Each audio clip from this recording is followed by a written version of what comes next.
great message about impact and influence. And kids, you guys, you young people, are probably used to the adults telling you stuff. Here's what you should do, here's how you should be, here's how you should act. And you just do it, right? Like, I'm the kid. When I grow up, it'll be different, but for now, that's what I do. I think it's very important for you to know the impact that you can have on other people. A lot of the coaches decided to coach so that we could coach kids. Yeah, I'll teach those kids something or two. And most of us, coaches, learned more. I mean, we really learned a lot about you guys.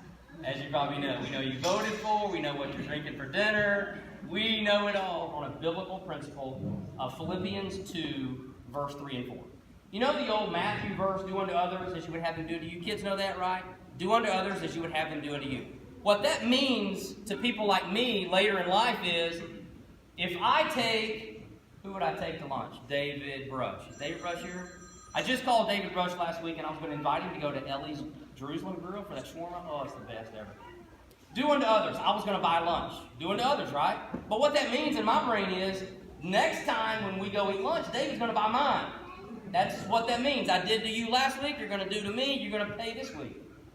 Philippians 2:3, if you can have a chance to look at this with your kids, and you kids know this is what you did for me, and probably a lot of the coaches. Philippians 2:3 says that we should do nothing out of vain ambition. This is the Bob version, not King's James, okay? Sorry. Do nothing out of vain ambition, but in all things place others' value ahead of yours.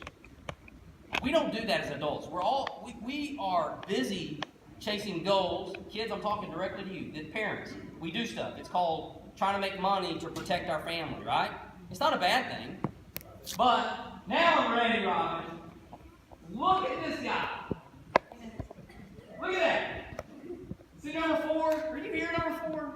3. So Caden scores, runs down the length of the field, and right behind him is number 4. And I see him. He's running, and it wasn't running to help. He was running to congratulate his partner, his buddy, his teammate. Oh, you got a promotion, Sally. Great for you. Jerk, I'm going to poison your lunch today when you go out.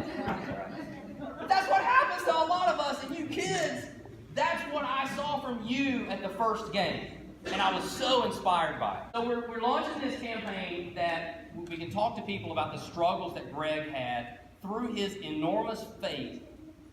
Greg, after 4 years of dialysis, he found his kidney, and he found his kidney in a way that was so strange and 100% divine intervention of the way all this happened. Greg's faith kept him alive and kept him strong while this happened. In the meantime, while this was going on with Greg, I was losing my faith. I was getting more and more frustrated and cynical, and he and I have kind of had a little bit of a journey together, and we've started to launch this campaign to travel around and talk to groups and to churches about this. When we launched this campaign, and the campaign, by the way, we immediately found people don't, oh, that happened to you last year, that's great, you almost died, that was last year. But this year, I've got to make my mortgage. I've got more important stuff going on. When Greg and I immediately started realizing people said, yeah, I can't deal with that, I've got my own thing to do.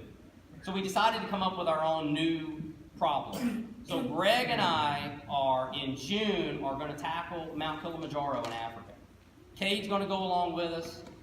Greg has been such a huge inspiration in his faith and his positive outlook, and my struggles with cynicism and what's been overcome by your kids. A lot of this season affected me that much about this, dealing with this campaign of showing others how we don't take a minute to influence each other. And you kids need to know you impacted me. It's a Go Team Kidney thing, and our little team is Mountain, #Mountain, and to talk about climbing those mountains. As we started our journey, we reached out to some companies. Hey, could you help us? We're going to do this thing. We want to reach other people and talk to people about the way we interact with each other, the way we support each other. Big companies that you would think would say, hey, we can help. And they say, no, we don't have time. It doesn't fit into our business. It doesn't fit into our business model. We were shopping at Alabama Outdoors, and the store owner said, you're going to climb Mount Kilimanjaro. It's a campaign for people and outreach. We want to be a part of this. I didn't ask them. They asked me. We want to help. We want to support.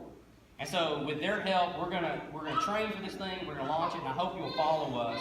And I hope the kids will know that if we reach other people through our witnessing, so to speak, a lot of that is built with this upward program. Cade and I have plans to visit an orphanage at the base of Kilimanjaro. The hotel we're going to stay is tied to an orphanage. And we hope to take flags and teach them how to play flag football. So when you look around your garage, if you have leftover flags or old flags or flags that don't fit, please give those to us. We hope to take them with us, and we'll take a little bit of upward to them.